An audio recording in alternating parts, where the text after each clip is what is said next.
जय महाराष्ट्राच्या the encounter with Vrushali Kadam या कार्यक्रमात राज्याचे परिवहन मंत्री प्रताप सरनाईक यांनी सहभाग घेतला। यावेळी संपादक वृषाली कदम यांनी विचारलेल्या प्रश्नांना प्रताप सरनाईकांनी दिलखुलासपणे उत्तरे दिली। रिक्षा टॅक्सी चालकांनी 3 महिन्यांमध्ये मराठी शिकावी, नाहीतर बॅज कायमचा रद्द होईल असा थेट इशारा परिवहन मंत्री प्रताप सरनाईकांनी दिलाय। रिक्षा टॅक्सी चालकांनी प्रवाशांसोबत मराठीतच बोललं पाहिजे अशी देखील भूमिका त्यांनी मांडली आहे। संपादक वृषाली कदम यांच्या प्रश्नावर बोलताना त्यांनी 1989च्या परिवहन कायद्याची कठोरपणे अंमलबजावणी केली जाणार असल्याचं आता स्पष्ट केलंय। प्रताप सरनाईकांची ही बेधडक संपूर्ण मुलाखत the encounter with Vrushali Kadam या कार्यक्रमात आज शनिवार रात्री 8:54 तुम्ही पाहू शकणार आहात।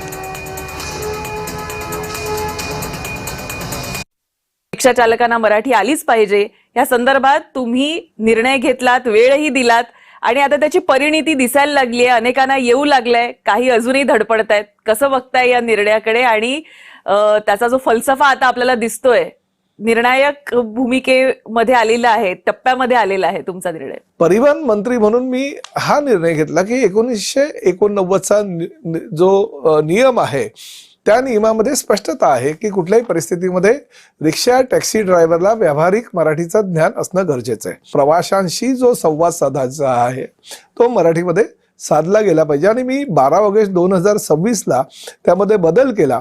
त्या बदलामध्ये स्पष्टता आली की तुम्ही जर मराठी भाषा तुम्हाला येत नसेल तर तुम्हाला नोटीस दिली जाईल। जर 1 महिन्यामध्ये तुम्ही नाही शिकलात तर तुमचं 3 महिन्याकरता जो बॅच आहे तो रद्द करण्यात येईल आणि 3 महिन्यामध्ये सुद्धा तुम्ही जर मराठीचं ज्ञान जे आवश्यक आहे ते जर तुम्ही अवगत नाही केलं तर तुमचा बॅच हा कायमचा रद्द केला जाईल। आता ही मोहीम जी आहे चालू करत असताना अनेक रिक्षा संघटनांनी त्याला विरोधही केला होता।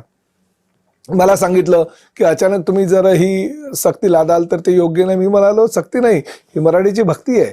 160 ठिकाणी वर्ग आयोजित केले, 1800 शिक्षक राज्यातल्या कानाकोपऱ्यात फिरले, त्यांनी रात्रंदिन ह्या अमराठी रिक्षा आणि टॅक्सी चालकांना मराठी शिकवलं आणि आश्चर्य म्हणजे 105 दिवसामध्ये 1,65,600 हे विद्यार्थी जे हिंदी भाषिक होते किंवा अमराठी होते किंवा रिक्षा टॅक्सी ड्रायव्हर होते यांनी मराठी शिकले, त्यांना प्रमाणपत्र दिलं। आनंद या गोष्टीचा आहे।